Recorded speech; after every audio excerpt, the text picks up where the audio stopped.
What's up, everybody?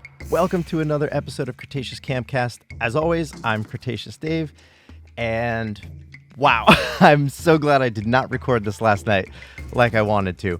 I will get to the topic at hand, something I've been thinking about since the Dominion trailer, actually, but a couple of really quick notes and bits of information, some that came this morning and some other things from last week.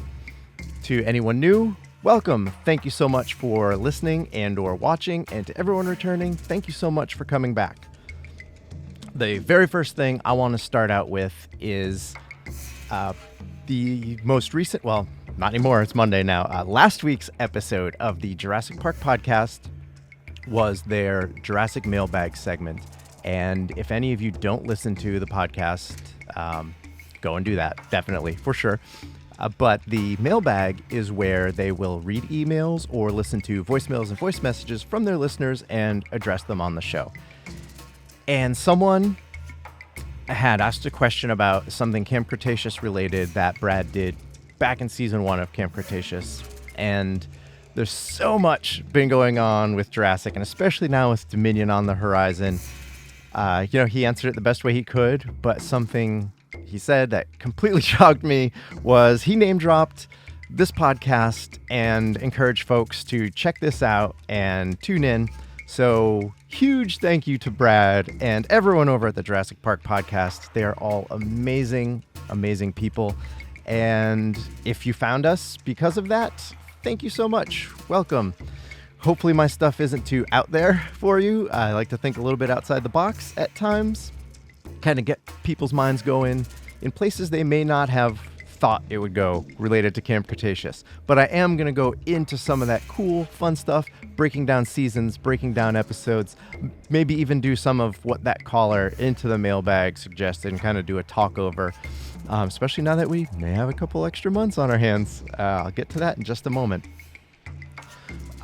But thank you again to the podcast and to Brad for mentioning this show. That is awesome. That's what I love about this community. Everybody helps each other. Everybody mentions each other, plugs each other. No one's really competing with each other. There's room for all of us, and it's awesome. And I kind of personally felt Camp Cretaceous was a little bit neglected other than when a new season dropped or a trailer or something like that. So I wanted to just step in and talk about this awesome animated show that I know a lot of other people, including adults, really enjoy. So welcome everyone. The second thing is last week, Jurassic World Evolution 2 dropped their Camp Cretaceous DLC. Personally, I haven't had a chance to play it. I haven't even downloaded it. Truth be told, I haven't even opened the game since it was released. I'm really trying to find the time to do it. My son loves watching some Evolution 2 videos on YouTube. Especially now that the Scorpius is there. So I'm looking to do it, but I haven't. It looks beautiful, though, especially the Scorpius Rex animations and behaviors. I'm so glad they were able to capture that appropriately. There are a lot of really great people out there on YouTube, streaming on Twitch and YouTube and other places. Definitely go check them out. Even if you're not an Evolution 2 player, if you're a big fan of Camp Cretaceous, go search for some of their videos, and you will see just how great of a job Frontier and the entire team over there did at bringing these Camp Cretaceous animals and skins and behaviors to life. The bioluminescent effects at night look gorgeous. Like I said, the Scorpius, it's ridiculous. It's great. I am so impressed with how they managed to make that thing look. The Baryonyx trio, they look amazing. Of course, Bumpy. And all the rest that's included in that pack. Not going to go into it too much because, like I said, I haven't played it. I haven't even downloaded it. But I do encourage all of you to go out there, check it out. And if you do have the game, it looks more than worth the price of the DLC. So there's that. The last little bit before I get into a semi-apology of news that I first noticed this morning, and I guess it originally came out in little bits last night, but it started making its rounds this morning. There is as close as we're going to get to a confirmation that season 5 isn't going to drop until July. Now, anyone that follows Chris Pugh from Jurassic Outpost, like a year ago, he mentioned that season 5 was probably likely in July. If you're like myself, you just refused to believe that. You did not want to believe season 5 would come after Dominion. In my head, that makes no sense. There's no reason, there's no sane reason why that would happen.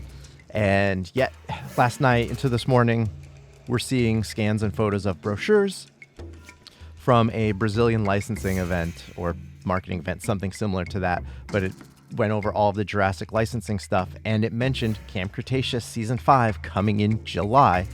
So that's basically confirmation, because Brazil got every other season the exact same date. We got it in US, UK, the other countries. So it's not like they're on a delayed schedule or anything like that. They've been getting it the same time as us, so we're all probably getting it in July, which gives us like 1 to 2 more months of making content and filling in the hole. So that's actually kind of awesome for the show, and gives us a lot more to talk about. The other really interesting part is it mentions an interactive episode coming in November. Yeah, November kind of threw me. The interactive thing is cool, and it's very doable with animation. If you're unfamiliar with Black Mirror, look it up, Google it. They did something kind of similar, and what we're all guessing at this point is stuff is happening and you can make a choice, and what happens in the episode is determined by the choices you make, and there are different endings, different outcomes and stuff like that, and it's really cool. I love the idea. Being released in November has 100 more questions in my head now. Like, is this something that takes place post-Dominion? Why is it 4 to 5 months after the last bit of Jurassic content we got? It's July, August, September, October. Yeah, it's 4 months after Camp Cretaceous Season 5. It's 5 months after Dominion. There's got to be a good reason other than let's milk this as long as we could. I don't know. Maybe that is the case. Something I mentioned on Twitter earlier today, out of just purely guessing and trying to figure out what the heck is going on with all this. Maybe, just maybe, this is their way of keeping the brand moving on. Either season 5 has huge Dominion spoilers, but as Swerve pointed out, Dominion is potentially going to have a lot of season 5 spoilers, depending on what is introduced and what's connected. If we see if we see Bumpy in Dominion, we're already going to know something. So if she's being moved from New Blar to the mainland or something else like that in season 5, it doesn't have the same wow factor to it, and if you're just listening, I made a wow face. Sorry for those only listening on audio podcasts. And he mentions a bunch of other things it could be, and he's totally right. In my head, there's something really big that spoiling Camp Cretaceous is less of a risk than spoiling Dominion. I don't know. Who knows? Or maybe at the end of the kids getting home, we jump forward to post-Dominion, and the kids are living in this post-Dominion world, or it picks up with something different. It picks up with Maisie. It picks up with, who knows, this other group of kids that maybe there are now open camps out there, similar to what Camp Cretaceous was supposed to be, and somebody has this big fenced-in enclosure with friendly dinosaurs roaming around, and parents can spend thousands of dollars to send their kids there, like, space camp and stuff like that, but it's dinosaur camp. Maybe that's, the new premise down the road. I have no idea. I'm just trying to figure out why the season's coming out in July and what this November thing could possibly be. And I'm sure we'll learn more about season 5 in the next couple of months. I was expecting a teaser any day now, but now if they're not coming out till July, I'm expecting May, probably at the earliest, that we're going to get a teaser. Who knows? And the thing in November, we may not know until summertime. Who knows? I guess we'll see, and it's going to be exciting. It's going to be an exciting few months, not just for Dominion, but for Camp Cretaceous and whatever they may have planned for us down the future. And I'm sure we'll talk a lot more about that as that stuff starts trickling down and we get those little bits of info. And the last thing before I get into the topic of this episode is, it appears another one of my throwing it out there possibilities of a Camp Cretaceous to Dominion connection may have come to light based on a toy that someone tried to buy at Target, but it's date blocked in the register, so it wouldn't let them. There is an Atrociraptor Release and Rampage, I think it's called, set out there that it should be out on April 17th from what the poster said that the register said it was available to be sold on. And one of the interesting bits is the back of the box lists the what do they call it? The accessories that the human character has, and it says a controller. If you remember back in maybe my first episode, I said, what if the Atrociraptors are being controlled, and that's why they're chasing Owen and Claire through Malta? It was kind of just a while I'm thinking about it, guess. And, well, there we have it. It looks like that might be the case. I'm not saying it looks exactly like Cash's tablet, but it is some kind of controller-looking handheld device similar to that. So is that actually what's going on? Are these Atrociraptors? Now, I'm not saying they're chipped either, but the controlling of a dinosaur using a physical device is definitely reaching back to Camp Cretaceous Season 4, where you can watch and say, yeah, they did that. Kind of like dinosaurs being forced to fight. Yeah, they did that. And the other one, it looks like that Biosyn headquarters or whatever it is has, the swamp and the snow and whatever else in the same place. Our characters are wearing the exact same clothes. So, yeah, they did that. How they do it, how it's different than Camp Cretaceous Season 4, I don't know. We've got just a couple more months and then we'll see. But just from that trailer, the couple of little things that immediately popped in my head all seem to potentially be happening.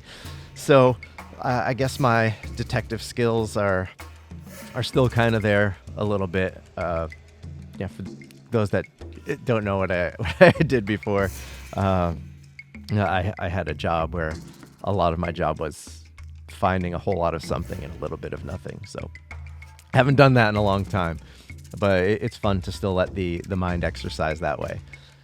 But on that same topic, want to issue an apology to anyone that may have been following or part of a particular thread this morning on Twitter. It is Monday morning, depending on when you're watching and or listening. The topic of control got a little bit out of hand. It wasn't anything crazy. No one was calling names. No one was bad-mouthing anyone. But at this point, we all had to basically agree to disagree, because I thought I was just not defending the concept of mind controlling the dinosaurs, but explaining where it fits in and how it fits in and how it's been building since Jurassic World. That's all I was trying to do. Saying that was kind of the plan all along, and the natural progression is Owen going like this, to the tech they used in Fallen Kingdom, to integrating, I'm not saying chips implanted in the dinosaurs like Cash did, but potentially something different if they are using a physical tablet to tell it what to do. It's the natural progression of how these things go, and that's all I was trying to say. I'm not saying it's right. I'm not saying it fits. It belongs. It's something that's been building for 7 years. That's all I was trying to say. So I'm apologizing. That's not even a word. I'm apologizing if it got out of hand, if anything got taken out of context, and I definitely respect everyone's opinions on every movie, every TV show, not just Jurassic, because there are tons of things I love about this that other people don't, especially Camp Cretaceous. Just like there are so many things I love about Star Wars that other fans my age absolutely despise. And I get it. I definitely do. But hey, to each their own. You like what you like. And like someone else mentioned, art is subjective. It's the beauty of it. We're all entitled to like what we like and think what we think. So there it is. Words of John Hammond. There it is. And I think that's it for the little bits and pieces of information before we get things rolling.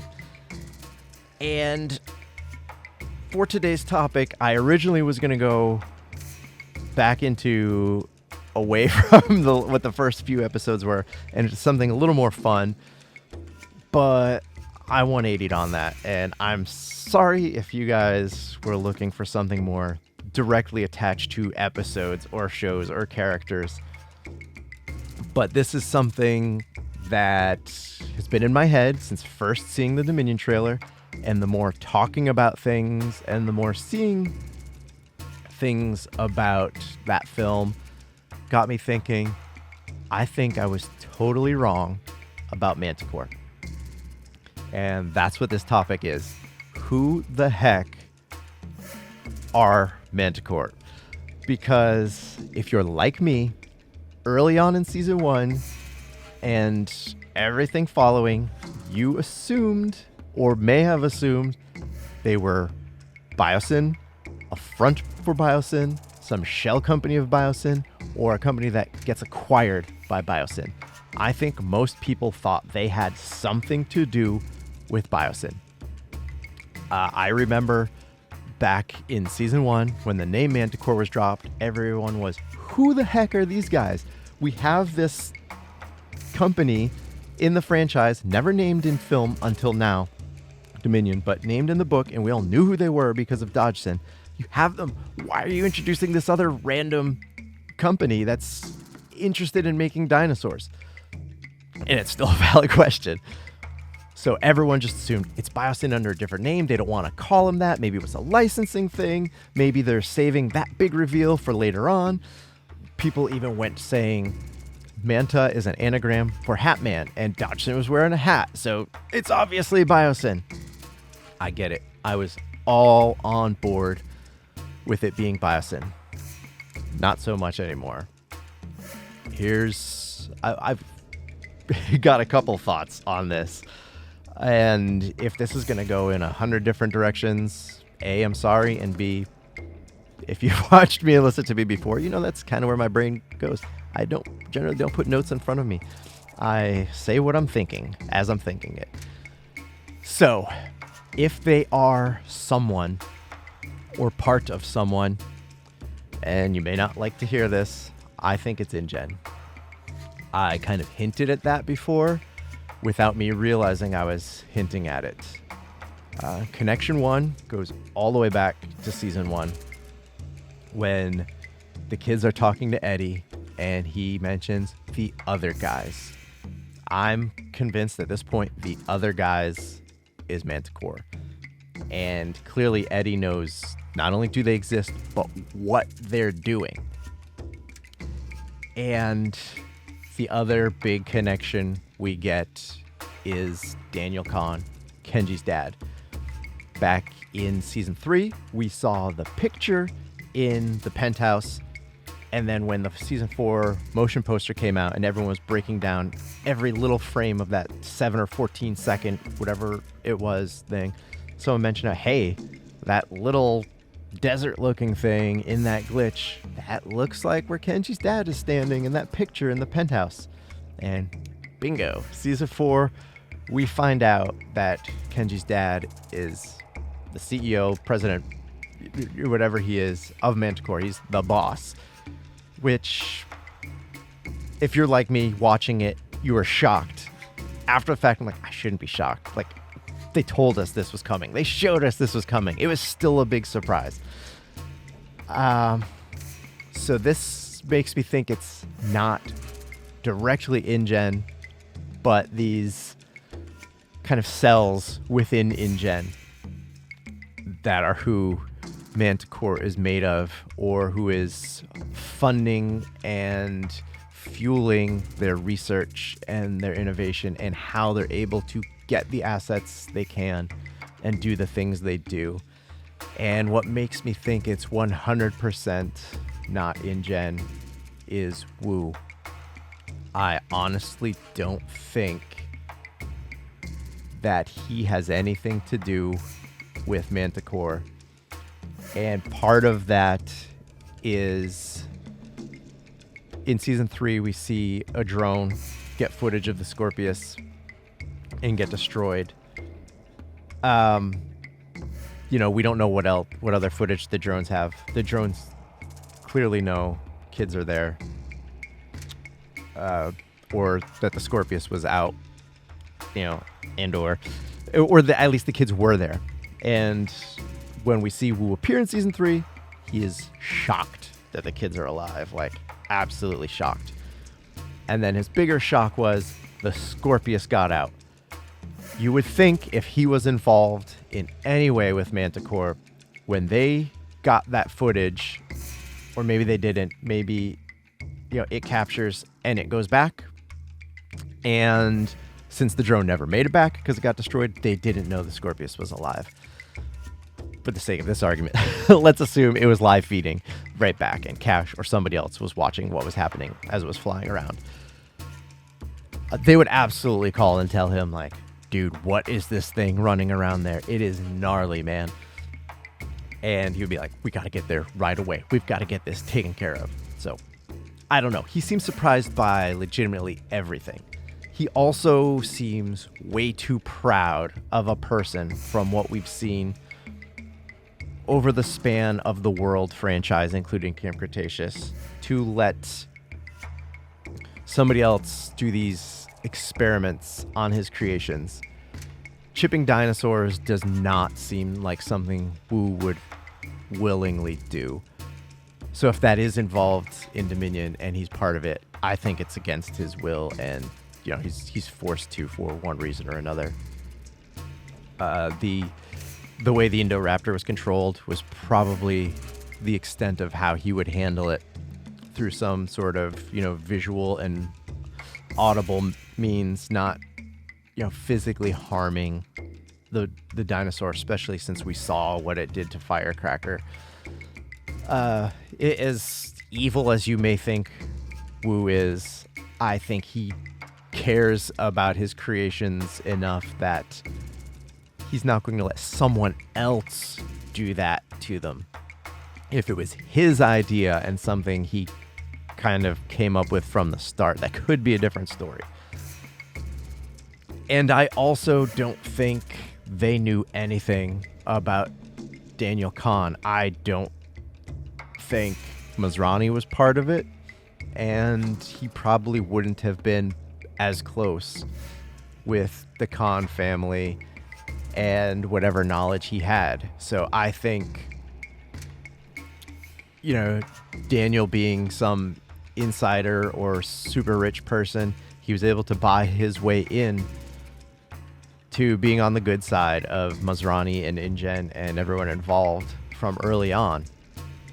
And he potentially hired Eddie to be his man on the inside. And then once he got in good with Masrani, he was like, hey, I've got this great scientist. I think he would do wonders working alongside Henry over there. And that's how Eddie got his part in this. And everything that follows makes sense. It's how they're able to get access to Sorna, to get either samples or dinosaurs or other things like that. And how does this in any way, shape, or form relate to the Dominion trailer, which is kind of how I started this off? And that's a great question.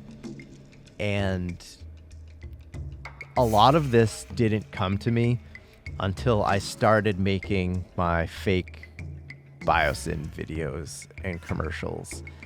And if any of you have no idea what I'm talking about, if you check out @NotBiosyn on Twitter, I've established this fake Biosyn account, and it started off as just kind of trying to market Biosyn as the good guys, and we're building a better tomorrow.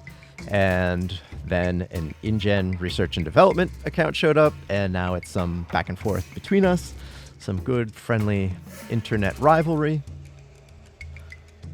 But as I was kind of trying to get into the role of what I think Biosyn is trying to accomplish, it got me to thinking about the new dinosaurs and pterosaur that we've seen in the Dominion trailer so far, and a lot of the comments and praise that they've been getting for going more accurate. And that got my head going, wait a second. The Mantah Corp dinosaurs are completely inaccurate, the same as the InGen ones are. And that's kind of where I think the separation might come, where if Biosyn is Mantah Corp, they're just going to continue on carrying on what they've been doing all along. If they've been unable to have any luck at all and they buy Mantah Corp, they're just going to take all that with them. They're not going to start over, reinvent the wheel. I honestly think their goal was probably accuracy when it came to their animals. The Pyroraptor has feathers and its wrists are the correct way. And the Quetzalcoatlus looks amazing from everything we could see. Maybe it's too big. We don't know. That one thing that was floating around on Reddit then made its way to other places, social media. We don't know how accurate that was compared to the plane, if they were using the right dimensions or whatever. I've seen a lot of people say it's not as crazy big as that picture made it out to be. I don't know. If that's the case, then okay, we'll throw that out. The Therizinosaurus, while it's not completely feathered, it looks good enough that people aren't going to completely complain about it, where it's not all skin and scales, where people are like, no, that is definitely not what it looked like. And it's fairly accurate to a lot of renderings and artwork and even toys to an extent. So the big difference is the Atrociraptor. They have fixed some anatomical wrongs with the wrists, and I think, down in the pubic bone area and other areas, it looks better. Still has no feathers. My guess is it's built off of InGen raptor DNA, and they tried to fix it as much as possible. Perhaps. I don't know. Or maybe it's from Blue or Beta. Maybe that's why they're trying to get Beta. I honestly have no idea. I'd be completely making stuff up if I mentioned it. But I'm bringing them up because they're the most inaccurate of the animals we've seen from them so far, but they are more accurate than the InGen raptors. And that's the big thing that makes me think Mantah Corp isn't Biosyn, is the accuracy factor. That the raptors we saw on Mantah Corp Island, maybe they're 100% InGen raptors, maybe they're just taken, I don't know, but they look exactly like InGen raptors. So we're not sure. The big one, and this is something I half jokingly said, but could be the case, and then it's going to throw other accuracy things out the window, but bear with me, please. We saw in Camp Cretaceous Season 4, the Dilophosaurus still spit venom. The InGen Nublar Dilophosaurus did the same thing. We saw that. In the Dominion trailer, we are face-to-face. We're not. Claire is face-to-face with a Dilophosaurus with the frill fully extended. And everyone, their first reaction is, how does Claire make it out of this alive? For all we know, it's screaming to scare her. She runs away. She kicks it. Somebody shoots it. We don't know. Something I said that I was, like I said, half joking at the time is maybe they learned their mistakes. Maybe they didn't want that anymore, and they got rid of that DNA. They didn't need to fill in the gap with that anymore. So that's no longer part of the genetic makeup of the Dilophosaurus. That is not one of the original Nublar Dilophosaurs. I don't know. I'm making that up. And if that is the case, then, well, why didn't they get rid of the rest? Why didn't they get rid of the frill? Maybe they just liked the way the frill looked. I don't know. But it could go back to how that Dilophosaurus is a Biosyn Dilophosaurus, not one of the original InGen ones. And it doesn't spit venom. So that's why Claire isn't in as much danger as we think she is. Got no proof of that. I've got no evidence of that. Nothing. Completely making that up. I'm just kind of throwing out all my ideas why I think Mantah Corp is folks involved with InGen and Masrani and not Biosyn. And I'm trying to think of if I covered them all, because I had stuff written down. I know I said don't use notes, but sometimes I like to look at what I thought, because my brain isn't the best at remembering things. And I definitely covered the major ones, and I would love to know your thoughts on, is Mantah Corp its own entity? Totally not involved with anybody, anything. And some of the stuff is just pure coincidence, and Daniel Kahn is just this really bad person and stealing information, which still has a big question about Eddie. Who is he, and who are the other guys, and what did he know?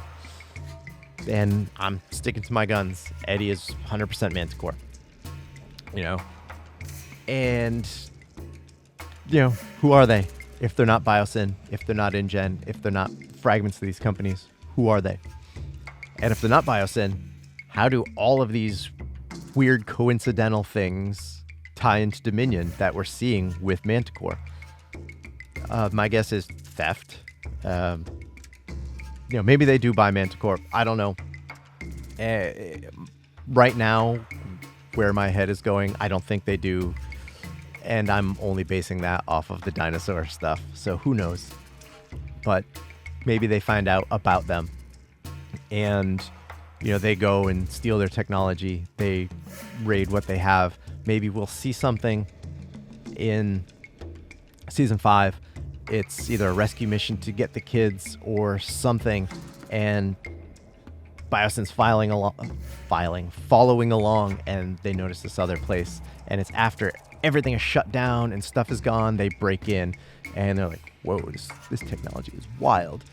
And, they end up stealing it or whatnot. Or who knows, maybe Cash is some nephew or relative of Nedry.